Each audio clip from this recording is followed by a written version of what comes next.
Hello শিক্ষার্থী বন্ধুরা, কেমন আছো তোমরা সবাই? আজকের এই লেকচারে আমরা খুব গুরুগম্ভীর একটা টপিক নিয়ে আলোচনা করব। টপিকটার নাম ম্যাক্সওয়েলের তাড়িতচৌম্বক তত্ত্ব। ম্যাক্সওয়েলের তাড়িতচৌম্বক তত্ত্ব আমাদেরকে কি তথ্য দেয় এবং এই তত্ত্বটা, এই থিওরিটা রাদারফোর্ডের মডেলের সাথে কিভাবে কন্ট্রাডিক্ট করে, কিভাবে বিরোধিতা করে, সেটা নিয়ে আমরা আলোচনা করব। ঠিক আছে, তাহলে চলো শুরু করা যাক। তো প্রথমত, তাড়িতচৌম্বক তত্ত্ব বোঝার জন্য আমাদেরকে বুঝতে হবে যে তড়িৎ ক্ষেত্র বলতে কি বোঝায়। আমরা সবাই কি বুঝি তড়িৎ ক্ষেত্র কাকে বলে? এই তড়িৎ ক্ষেত্র এটাকে ইংরেজিতে বলে ইলেকট্রিক ফিল্ড। অর্থাৎ এটা এমন একটা ক্ষেত্র যে ক্ষেত্রটা তড়িৎ চার্জ থেকে উৎপন্ন হয়। ঠিক আছে, এটা ইলেকট্রিসিটি এর সাথে রিলেটেড। তাহলে আমরা দেখি এই তড়িৎ ক্ষেত্র কিভাবে তৈরি হয়। আমরা জানি যদি কোথাও কোনো চার্জ স্থাপন করা হয়, এটা হোক ধনাত্মক চার্জ অথবা ঋণাত্মক চার্জ, যদি ঋণাত্মক চার্জ স্থাপন করা হয় তাইলে এই ক্ষেত্রের বৈশিষ্ট্য হবে একরকম, আর ধনাত্মক চার্জ হলে ক্ষেত্রের বৈশিষ্ট্য হবে অন্যরকম। আমরা যদি কোনো একটা জায়গায় ধনাত্মক চার্জ স্থাপন করি, দেখা যায় ধনাত্মক চার্জ থেকে বলরেখা বাইরের দিকে বের হয়ে আসে, এটাকে বলা হয় বলরেখা। এই বলরেখা দ্বারা এই ক্ষেত্র বা এই যে জায়গাটা আছে, জায়গার ডিরেকশন বা দিকটা নির্দেশ করে। ঠিক আছে, যেমন আমি যদি এই ক্ষেত্রের মধ্যে একটা +1 কুলম্ব মানের চার্জ স্থাপন করি বা আধান স্থাপন করি, দেখা যাবে এই চার্জ বা আধান এই দিক বরাবর বাইরের দিকে বের হয়ে যাবে। অর্থাৎ তড়িৎ ক্ষেত্র হচ্ছে এমন একটা জায়গা যেটা চার্জ থেকে উৎপন্ন হয় এবং এই ক্ষেত্রটা অন্য একটা চার্জ বা আধানের উপরে বল প্রয়োগ করতে পারে। বোঝা গেল? আচ্ছা, তো সেম ভাবে আমি যদি এই ক্ষেত্রের মধ্যে একটা চার্জ স্থাপন করি, ধরে নিচ্ছি যে 1 কুলম্ব মানের একটা চার্জ আমি স্থাপন করলাম, তো দেখা যাবে কি যে এই চার্জ এর দিকে আকৃষ্ট হবে। অর্থাৎ এই ঋণাত্মক চার্জের ক্ষেত্রটা একটা এই 1 কুলম্ব মানের ধনাত্মক চার্জকে নিজের দিকে আকর্ষণ করে নিয়ে আসবে। তো এই যে পথ বরাবর একটা চার্জ তার দিকে আকৃষ্ট হবে, এটাকে আমরা বলবো তার বলরেখা। এই বলরেখার কিছুই না, এটা একটা তড়িৎ ক্ষেত্রকে নির্দেশ করে এবং ক্ষেত্রের ডিরেকশনকে নির্দেশ করে। তো আমরা শুরুতেই এই তড়িৎ ক্ষেত্র সম্পর্কে একটা ধারণা পাইছি। আচ্ছা, এই চার্জ থেকেই তড়িৎ ক্ষেত্রের উৎপত্তি হয়। এখন এই চার্জের একটা বৈশিষ্ট্য আছে, মেইনলি এই চার্জের বৈশিষ্ট্য হতে হবে এটা একটা স্থির চার্জ। চার্জটা যদি স্থির থাকে, এই আধানটা যদি স্থির থাকে, সেই ক্ষেত্রে এখান থেকে একটা তড়িৎ ক্ষেত্র তৈরি হবে। কিন্তু এই চার্জটা যদি গতিশীল হয়ে যায় তাহলে কি হবে? এর জন্য আমাদের একটা এক্সপেরিমেন্ট শিখতে হবে, সেটার নাম ওয়েরস্টেডের পরীক্ষা। ওয়েরস্টেড, এটা ফিজিক্স বইয়ে আছে, তোমরা সবাই অলরেডি পড়ে ফেলেছো আশা করি। ওয়েরস্টেড এর পরীক্ষা, ওয়েরস্টেডের এক্সপেরিমেন্ট। আমরা এই এক্সপেরিমেন্টটা সম্পর্কে জানবো। খেয়াল করি, এটাকে এক সাইডে রেখে দেই। তাহলে ওয়েরস্টেড কি বলে? হেন্স ক্রিশ্চিয়ান ওয়েরস্টেড বলে যে একটা ওয়্যার বা তার যার মধ্য দিয়ে তড়িৎ প্রবাহিত হয়, এটাকে আমরা ইংরেজিতে যদি বলি কারেন্ট ক্যারিং ওয়্যার। অর্থাৎ এমন একটা তার যার মধ্য দিয়ে তড়িৎ প্রবাহ হয়। ঠিক আছে, তো এই তারের চারপাশে দেখা যায় এক ধরনের ক্ষেত্র তৈরি হয়, ঠিক লম্বভাবে। এমন একটা ক্ষেত্র তৈরি হয় যে ক্ষেত্রটা একটা চৌম্বককে, চৌম্বক না বলে বলবো যে একটা চুম্বককে কি করে? আকর্ষণ বা বিকর্ষণ করে। আমরা ধরে নিচ্ছি যে চৌম্বকের উপরে বল প্রয়োগ করে। ঠিক আছে, তো আমরা যদি একটা তার নেই, যে তারের মধ্য দিয়ে তড়িৎ প্রবাহ হচ্ছে, সেই তারের চারপাশে দেখা যায় এমন একটা ক্ষেত্র তৈরি হয় যে ক্ষেত্রটা একটা চুম্বকের উপরে বল প্রয়োগ করতে পারে। তাহলে চুম্বকের উপরে বল প্রয়োগ করতে পারে এরকম ক্ষেত্রকে আমরা কি বলবো? এরকম ক্ষেত্রকে আমরা বলবো একটা চৌম্বক ক্ষেত্র।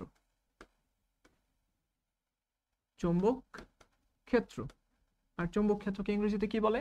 Magnetic field.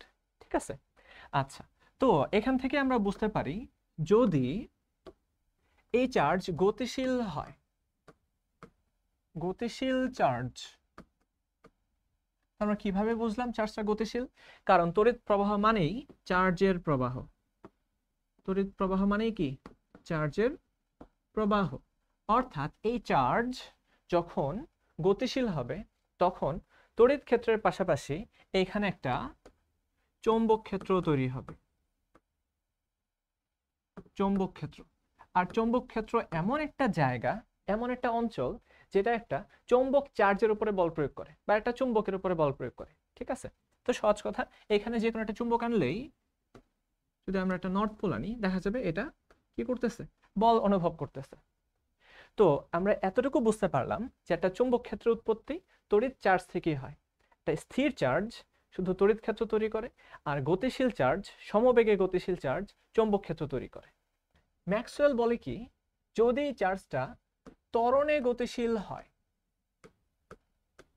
ত্বরণে গতিশীল চার্জ, প্রথমে আমরা দেখলাম স্থির চার্জ, তারপরে দেখলাম সমবেগে গতিশীল চার্জ, তারপর দেখব ত্বরণে গতিশীল চার্জ, অথবা এটাকে আমরা বলতে পারি এক্সিলারেটেড চার্জ।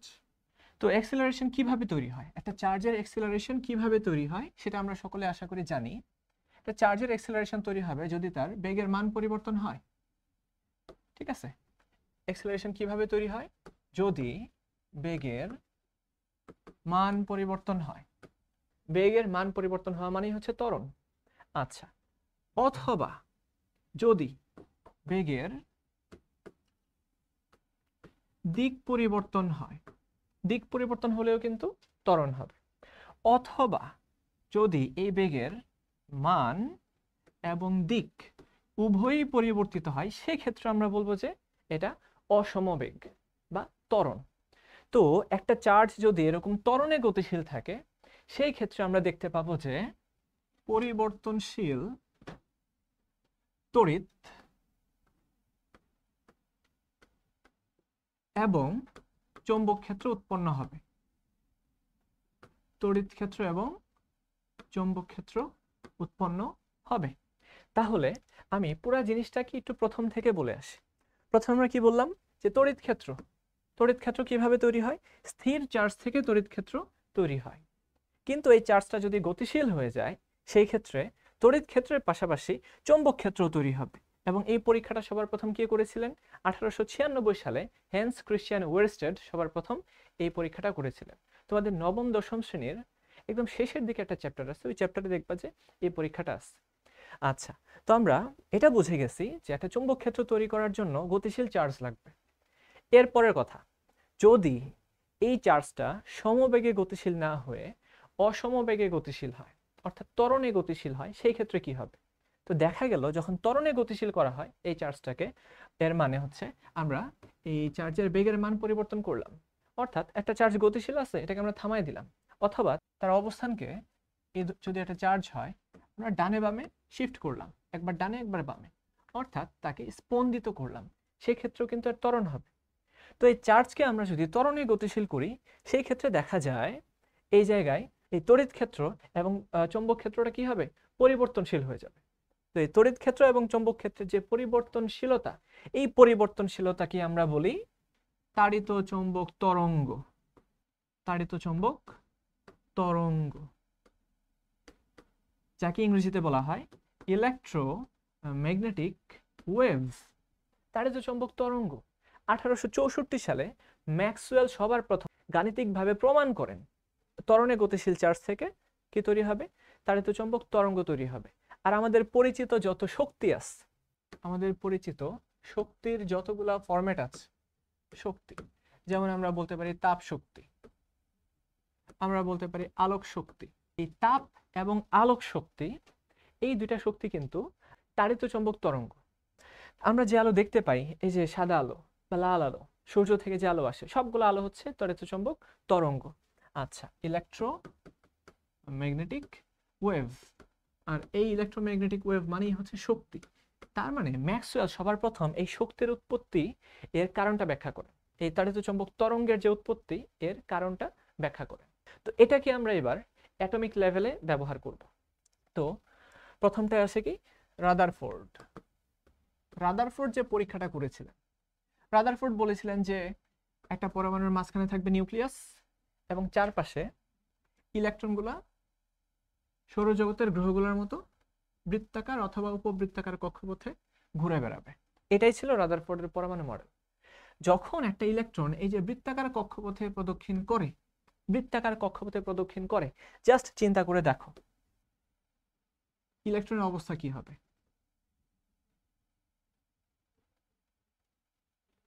এই হচ্ছে রাদারফোর্ডের মডেল। তো আমরা এবার এটাকে একটু সহজ সরল ভাবে উপস্থাপন করি। খেয়াল করো, আমরা ধরে নিচ্ছি ইলেকট্রনটা এই জায়গাতে অবস্থান করে, ঠিক আছে, সে কিন্তু গতিশীল। তো দেখতে পাবো এই মুহূর্তে তার গতির দিক ছিল এটা বা বেগের দিক ছিল এটা। যখন সে ঘুরতে ঘুরতে এই জায়গাতে আসবে, এই মুহূর্তে কিন্তু তার বেগের দিক চেঞ্জ হয়ে গেল। আবার এই অবস্থায় তার বেগের দিক চেঞ্জ। অর্থাৎ যখন একটা ইলেকট্রন বৃত্তাকার কক্ষপথে প্রদক্ষিণ করে তখন কিন্তু তার বেগের দিকটা চেঞ্জ হয় প্রতি মুহূর্তে। তার দ্রুতি যদি সমানও হয়, তার বেগের দিক কিন্তু চেঞ্জ হবে। তো দিক চেঞ্জ হওয়া মানেই এই ক্ষেত্রে বেগ পরিবর্তন হবে। আমরা জানি বেগ একটা ভেক্টর রাশি, আর ভেক্টর রাশির পরিবর্তন কিভাবে হয়? মান বা দিক বা উভয়ের পরিবর্তনেই ভেক্টর রাশির পরিবর্তন হয়। তো যেহেতু বেগের পরিবর্তন হয়ে যাচ্ছে, আর আমরা জানি বেগের পরিবর্তন মানে ত্বরণ, আর ত্বরণে গতিশীল চার্জ থেকে কি উৎপন্ন হয়? শক্তি উৎপন্ন হয়। আয় হায়, এই তো এই জায়গাতেই টুইস্ট। ম্যাক্সওয়েল বলে গেছে যে ত্বরণে গতিশীল চার্জ থেকে শক্তি উৎপন্ন হবে, আর রাদারফোর্ড বলতেছে যে ইলেকট্রন বৃত্তাকার কক্ষপথে প্রদক্ষিণ করে বা আবর্তন করে। তো এই ক্ষেত্রে ম্যাক্সওয়েলের তত্ত্ব আমাদেরকে যেটা বলে, ইলেকট্রন কিন্তু প্রতি মুহূর্তেই শক্তি নির্গমন করার কথা। প্রতি মুহূর্তেই কন্টিনিউয়াসলি সে শক্তি বিকিরণ করবে। যখন কন্টিনিউয়াসলি শক্তি বিকিরণ করবে তখন একটা ইলেকট্রন এর শক্তি হারাতে থাকবে। হারাতে হারাতে হারাতে হারাতে সে কন্টিনিউয়াসলি তার ব্যাসার্ধ কমিয়ে নিউক্লিয়াসে এসে পতিত হবে। আমি কিন্তু বারবার এই কথাটা বলতেছি যে কন্টিনিউয়াসলি বা নিরবচ্ছিন্নভাবে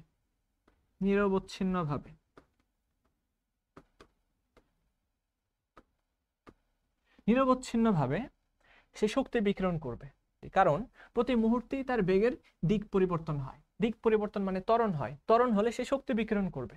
আর আমরা জানি শক্তি যদি কমে যায়, শক্তি যদি কেউ বিকিরণ করে ফেলে তার শক্তি কমে যাবে। শক্তি যদি কমে যায়, আগে সে যে বেগ নিয়ে ঘুরতে পারতো, সে যে বেগ নিয়ে দৌড়াইতে পারতো, এখন কিন্তু আর সেই বেগ নিয়ে দৌড়াইতে পারবে না। তার বেগ কমে আসবে, সে আস্তে আস্তে স্লো হয়ে যাবে। স্লো হয়ে গেলে কি হবে? তার যে ব্যাসার্ধ সেটাও কমতে কমতে কমতে কমতে আস্তে আস্তে নিউক্লিয়াসে পতিত হওয়ার কথা, তাই কিনা? কিন্তু বাস্তবে এটা হয় না। রাদারফোর্ডের এই জায়গাতেই একটু ত্রুটি ছিল। আসলে আমি এটা রাদারফোর্ডের ত্রুটি বলবো না, রাদারফোর্ড এটা ব্যাখ্যা করেন নাই বা ব্যাখ্যা করতে পারেন নাই। পরবর্তীতে এই ব্যাখ্যাটা করছে কিন্তু নিলস বোর। নিলস বোর কিভাবে ব্যাখ্যা করছিলেন? নিলস বোর বলছে যে ভাই, আসলে রাদারফোর্ডের সমস্যা এখানে কোনোই না, রাদারফোর্ডের সমস্যা না এটা। প্রবলেম হচ্ছে কি, যে শক্তির যে বিকিরণ, এই তো নিরবচ্ছিন্নভাবে যে শক্তি বিকিরণ হয়, প্রবলেমটা এই কথাটাতেই। শক্তি কখনো নিরবচ্ছিন্নভাবে বিকৃত হতে পারে না। শক্তি বিকৃত হয় আলাদা আলাদা ভাবে, প্যাকেট প্যাকেট আকারে শক্তি বিকৃত হয়। এটা নিয়ে আমরা যখন কোয়ান্টাম তত্ত্ব আলোচনা করব সেখানে আমরা কথা বলবো। তো আজকে আমরা এখানেই থাকি। এই ইলেকট্রোম্যাগনেটিক থিওরিটা আমি এক কথায় আবার একটু বলে দিব। ম্যাক্সওয়েল 1864 সালে সবার প্রথম শক্তির বিকিরণ সংক্রান্ত